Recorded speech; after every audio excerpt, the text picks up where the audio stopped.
I am Subhas Kumar from Subhas Biology Classes Saharsa. YouTube application के माध्यम से अब हम 11th 12th नीट एग्रीकल्चर इत्यादि का बैच शुरू करने जा रहे हैं और नीट में पूछे जाने वाले सवालों को हम अभी बारीकी से बताएंगे। किस चैप्टर से कितने मार्क्स का क्वेश्चन आपको पूछा जाता है, एक एवरेज वेटेज कितना है चैप्टर का, इसके बारे में हम अभी आपको जानकारी देंगे।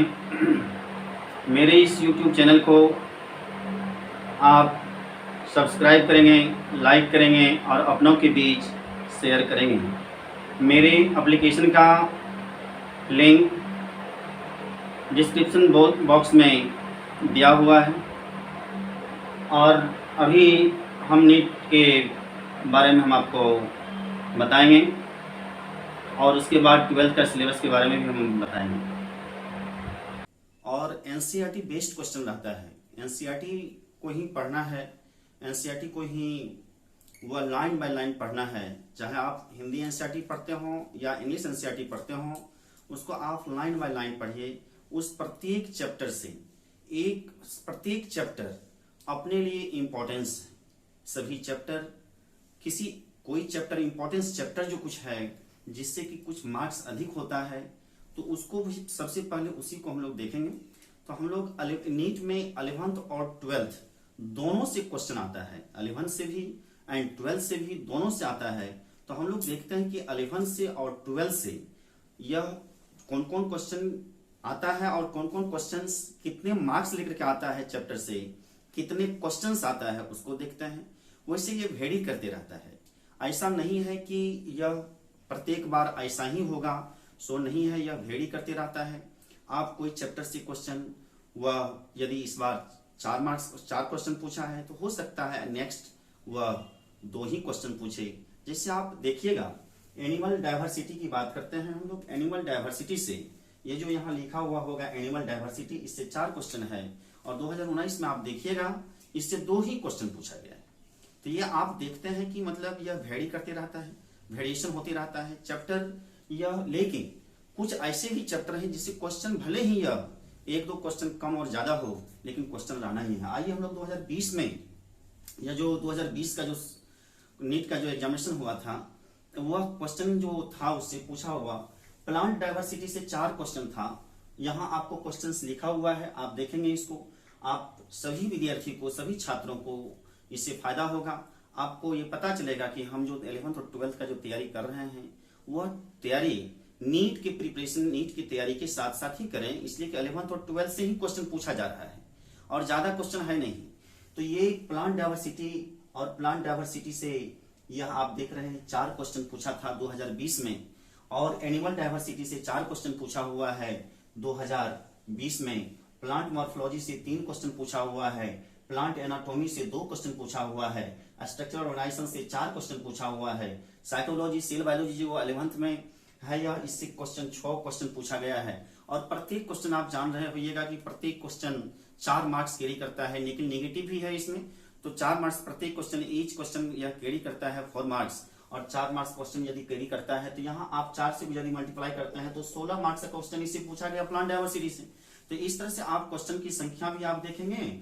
और ये जो देख रहे हैं यह जो पूछ रहा है साइटोलॉजी से 6, बायोमोलिकुल से 3 है और कभी कभी बायोमोलिकुल से 1 भी क्वेश्चन पूछा जाता है, कभी कभी बायोमोलिकुल से 1 भी क्वेश्चन पूछा जाता है। अब यहाँ प्लांट फिजियोलॉजी देखिए, प्लांट फिजियोलॉजी से 9 क्वेश्चन पूछा गया था 2020 में। प्लांट फिजियोलॉजी से 9 क्वेश्चन पूछा गया था और यह 9 क्वेश्चन पूछा गया था। और यही प्लांट फिजियोलॉजी की यदि 2019 में यदि आप जाइएगा तो इससे थोड़ा सा कम क्वेश्चन आया था। ह्यूमन फिजियोलॉजी देखिए, सबसे इंपॉर्टेंट 11th का सबसे most important chapter human physiology. और इस ह्यूमन फिजियोलॉजी में भी आप देखेंगे 3-4 चैप्टर ऐसे हैं, 3-4 टॉपिक ऐसे हैं जिस 3-4 टॉपिक से यह सबसे ज्यादा क्वेश्चन पूछा जाता है। और वह 4 टॉपिक एंडोक्राइनोलॉजी से आप देखिएगा प्रत्येक साल यह 1 क्वेश्चन रहना ही है, एंडोक्राइनोलॉजी से, सर्कुलेटरी सिस्टम से भी रहना है। तो ह्यूमन फिजियोलॉजी से 12 क्वेश्चन पूछा गया था 2020 में और ये human physiology most important chapter बन गया था 11th के लिए और नीट के लिए। यह 12 क्वेश्चन पूछा गया था। इस प्रकार से 11th से जो क्वेश्चन पूछा गया था आप यहां देखेंगे 11 से जो क्वेश्चन पूछा गया था 47 क्वेश्चन पूछा गया था 11 से 47 क्वेश्चन पूछा गया था 11th के सिलेबस से। और ये सारा क्वेश्चंस आपको हूबहू एनसीईआरटी बुक से आएगा, या 100% जो है एनसीईआरटी बुक को आप रीडिंग कीजिए, एनसीईआरटी बुक को आप रिपीट कीजिए। बार बार हम क्लास में भी कहते आ रहे थे, पहले भी आप लोग सुने भी होइएगा कि एनसीईआरटी को बार बार रिपीट कीजिए और एनसीईआरटी कई बार पढ़िए और उससे क्वेश्चन आपको। आइए हम लोग क्लास 12 की बात करते हैं। क्लास 12 में हम लोग देखते हैं कि क्लास 12 में कौन कौन सा क्वेश्चन कितने मार्क्स का आया है था या नीट में। तो रिप्रोडक्शन इन प्लांट्स, यह रिप्रोडक्शन इन प्लांट्स, ये जो देख रहे हैं रिप्रोडक्शन इन प्लांट्स, इससे कितना क्वेश्चन था? 3 क्वेश्चन था रिप्रोडक्शन इन प्लांट्स से। और यह रिप्रोडक्शन इन प्लांट्स आपको हम अभी जस्ट बताएंगे कि 12th का जो सिलेबस है वह 12th के भी सिलेबस इसी जो क्वेश्चन पूछता है वह आपको बिहार बोर्ड में, वह भी आपको इसी से पूछता है। तो रिप्रोडक्शन इन प्लांट्स यह कितना क्वेश्चन था? 3 क्वेश्चन था। नीट की सिलेबस की बात हम कर रहे हैं। Human reproduction in and reproductive health, यह मानव प्रजनन और मानव स्वास्थ्य, यह जो रिप्रोडक्टिव हेल्थ है, प्रजनन स्वास्थ्य, इससे 5 क्वेश्चन पूछा गया था। तो ह्यूमन रिप्रोडक्शन से 3 क्वेश्चन पूछा गया था यह 2020 में, और रिप्रोडक्टिव हेल्थ से 2 क्वेश्चन पूछा गया था। और जेनेटिक्स जो मोस्ट इंपोर्टेंट चैप्टर्स है आपका 12th का, यह जेनेटिक्स से भी जो क्वेश्चन कैरी किया गया था 8 क्वेश्चन कैरी किया गया था। और प्रिंसिपल ऑफ इनहेरिटेंस, आपको जेनेटिक्स में 2 चैप्टर मुख्य रूप से मिलता है। प्रिंसिपल ऑफ इनहेरिटेंस से 4 क्वेश्चन था और मॉलिक्यूलर बेसिस ऑफ इनहेरिटेंस से 4 क्वेश्चन था। तो आप देख रहे हैं 4 4 8 क्वेश्चन हुआ। और इसी में यदि इवोल्यूशन को जोड़ दें तो चूंकि आपका 12th का जो सिलेबस है वह सिलेबस भी आपको देखिएगा उसमें मिल जाएगा आपको। तो ये 4 क्वेश्चन उससे भी था। तो यहाँ 8 4 12, यही 2019 में इससे 13 क्वेश्चन पूछा गया था। 13-14 क्वेश्चन इससे पूछा गया था यह 2019 के नीट में। तो ये आप जेनेटिक्स से 8 क्वेश्चन पूछा गया था और इवोल्यूशन से 4 क्वेश्चन पूछा गया था। तो ये मोस्ट इंपोर्टेंट क्वेश्चन रहता है। जेनेटिक्स एक इंपॉर्टेंट चैप्टर है और यह इससे आप भी सवाल प्रत्येक साल रहना ही है, प्रत्येक ईयर्स रहना ही है। यह ह्यूमन हेल्थ एंड डिजीज, इससे कितना क्वेश्चन था? 3 क्वेश्चन था। और strategies for enhancement in food productions, यह जो रणनीतियां हैं फूड प्रोडक्शन को बढ़ाने की रणनीति जो है, कैसे फूड प्रोडक्शन को बढ़ाया जाए, और यह चैप्टर जो आपको 12th में है और इससे मात्र 1 क्वेश्चन था। तो कभी कभी 1 क्वेश्चन भी है, कभी 2 भी क्वेश्चन है, कभी 3 भी क्वेश्चन है। और ये माइक्रोब्स इन ह्यूमन वेलफेयर 2020 में यह 2 ही क्वेश्चन था, इससे माइक्रोब्स इन ह्यूमन वेलफेयर। और बायोटेक्नोलॉजी, ये बायोटेक्नोलॉजी, यह जैसे दूध में जोरन का काम होता है तो दही जमता है, दही का यह जमाने का काम कर रहा है बायोटेक्नोलॉजी। छोटा चैप्टर और कैरी कर रहा है कितने क्वेश्चंस? 2020 में यह कैरी कर लिया, 9 क्वेश्चन कैरी किया। तो ये बायोटेक्नोलॉजी, ये 9 क्वेश्चन इसमें था और यह 9 क्वेश्चन। और इकोलॉजी से तो प्रत्येक साल रहना ही है क्वेश्चन इकोलॉजी से, और इकोलॉजी यह 8 क्वेश्चन था। और इस प्रकार से देखते हैं हम टोटल 43 क्वेश्चन, 43 क्वेश्चन था 12th के सिलेबस से, और यह टोटल 47 क्वेश्चन था 11th के सिलेबस से। अब हम लोग इसमें से जो मोस्ट इंपोर्टेंट चैप्टर है, उस मोस्ट इंपोर्टेंट चैप्टर को हम लोग ध्यान रखें, उसको पढ़ाई ज्यादा करें, और बाद बाकी जो चैप्टर है जिससे कि कम क्वेश्चन आता है उसको थोड़ा सा हम देखते रहे। रिवीजन तो जरूरी है, एनसीईआरटी का रिवीजन जरूरी है। आप इसमें से देखिए प्लांट फिजियोलॉजी, जो most important topic plant physiology, इस प्लांट फिजियोलॉजी को देखिएगा। इस प्लांट फिजियोलॉजी से, यह प्लांट फिजियोलॉजी जो है, यह प्लांट फिजियोलॉजी से 9 क्वेश्चन है। यह प्लांट फिजियोलॉजी से आप यहां देखिए, प्लांट फिजियोलॉजी से 9 क्वेश्चन है। और प्लांट फिजियोलॉजी से प्रत्येक बार यदि यह 9 क्वेश्चन है तो 5 क्वेश्चन तक रहता है, 5 से 6 क्वेश्चन रहना ही है इससे। और ह्यूमन फिजियोलॉजी से 12 क्वेश्चन है तो 8 से 12 क्वेश्चन रहता है, 8 to 12 क्वेश्चन। और यह इकोलॉजी में हम लोग आए, जो सब मोस्ट इंपोर्टेंट चैप्टर है उसकी बात हम लोग कर रहे हैं। इकोलॉजी में आए तो इकोलॉजी में 8 क्वेश्चन है, इससे कभी कभी 10 से 12 क्वेश्चन तक भी आता है।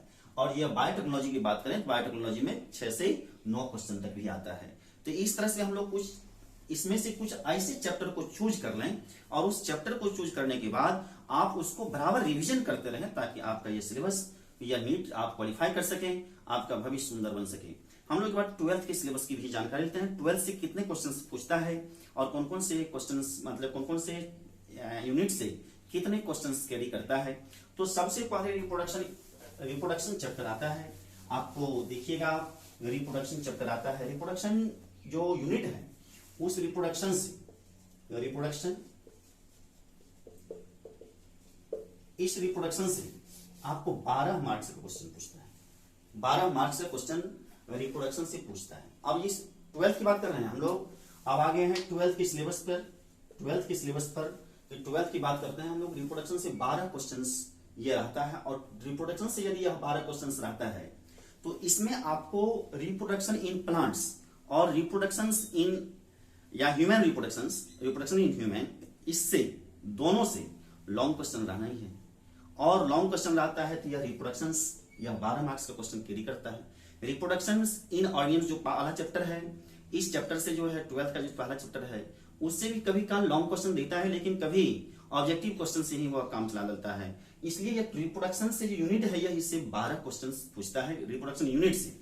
अब हम लोग इसी चीज को देखें कि जेनेटिक्स से कितने क्वेश्चन आता है। तो जेनेटिक्स एंड इवोल्यूशंस, ये जेनेटिक्स एंड इवोल्यूशन से, जेनेटिक्स एंड इवोल्यूशन, इस जेनेटिक्स एंड इवोल्यूशन से आपका जो क्वेश्चन रहता है यह 20 मार्क का क्वेश्चन रहता है, 20 क्वेश्चन रहता है, 20 मार्क का क्वेश्चन रहता है। तो 20 मार्क का क्वेश्चन रहता है। यहां जहां भी देखें तो 12 मार्क्स का क्वेश्चन रहता है, यहां जहां भी देखेंगे तो 20 मार्क का क्वेश्चन रहता है। तो जेनेटिक्स एंड इवोल्यूशन से 20 मार्क्स का क्वेश्चन रहता है। इसी तरह से हम लोग बायोलॉजी एंड ह्यूमन वेलफेयर, इससे भी देखते हैं बायोलॉजी एंड ह्यूमन वेलफेयर से कितने क्वेश्चन रहता है। तो बायोलॉजी एंड ह्यूमन वेलफेयर से भी, biology and human welfare, biology and human welfare, human welfare, इससे भी क्वेश्चन की संख्या जो होती है बायोलॉजी एंड ह्यूमन वेलफेयर से, इससे भी क्वेश्चन क्या मार्क्स का क्वेश्चन रहेगा, 12 मार्क्स का क्वेश्चन रहेगा। और बायोटेक्नोलॉजी, बायोटेक्नोलॉजी एक छोटा चैप्टर, बायोटेक्नोलॉजी जो छोटा चैप्टर है उससे भी आपको कितना मार्क्स का क्वेश्चन रहेगा। 12th की बात कर रहे हैं हम लोग, जो भी बात बोल रहे हैं हम लोग 12th की बात कर रहे हैं। और बायोटेक्नोलॉजी से जो है, बायोटेक्नोलॉजी से भी जो आपका क्वेश्चन है, बायोटेक्नोलॉजी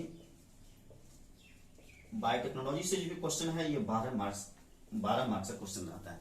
और इकोलॉजी, इकोलॉजी से सारे विद्यार्थी क्वेश्चन बनाते हैं। उसमें इकोलॉजी से भी, क्योंकि वह भाषा का चैप्टर है, भाषा उसमें पढ़ना है, बिल्कुल भाषा ही है उसमें। और यह भाषा का जो चैप्टर उसमें दिया हुआ है इकोलॉजी, उस इकोलॉजी में, इकोलॉजी की बात करें हम लोग तो इस इकोलॉजी में 14 मार्क्स का क्वेश्चन पूछता है। आप देखिएगा यहाँ 14, 12, 20, यहाँ 12। तो आप इस तरह से आप देखेंगे total number of questions, total marks जो आएगा यह 70 मार्क्स का क्वेश्चन आपको पूछा जाता है, जैसा कि आप जान रहे हैं। तो ये 70 मार्क्स का क्वेश्चन पूछा जाता है आपको इस चैप्टर में से। आप देख रहे हैं 12th की बात हम लोग कर रहे हैं, स्पेशली 12th की बात हम लोग कर रहे हैं। जेनेटिक्स और इवोल्यूशन 20 मार्क कैरी करता है। यही चीज को, जेनेटिक्स और इवोल्यूशन को आप आइए इसमें देखिए, जेनेटिक्स और इवोल्यूशन में 8 क्वेश्चन पूछता है नीट में। आप इसको बारीकी से, यहाँ 8 से 12 क्वेश्चन यहाँ लेता है, यह जेनेटिक्स और इवोल्यूशन से या 8 से 12 क्वेश्चन लेता है। और ये जेनेटिक्स और इवोल्यूशन मोस्ट इंपोर्टेंट चैप्टर, और जो समझने में भी अच्छा रहता है और पढ़ने में भी अच्छा लगता है, और एनसीईआरटी बेस्ड क्वेश्चन रहता है। तो आप इस चैप्टर को इस प्रकार से तैयारी करें ताकि आपका यह नीट और 12th या 11th साथ साथ ही हो।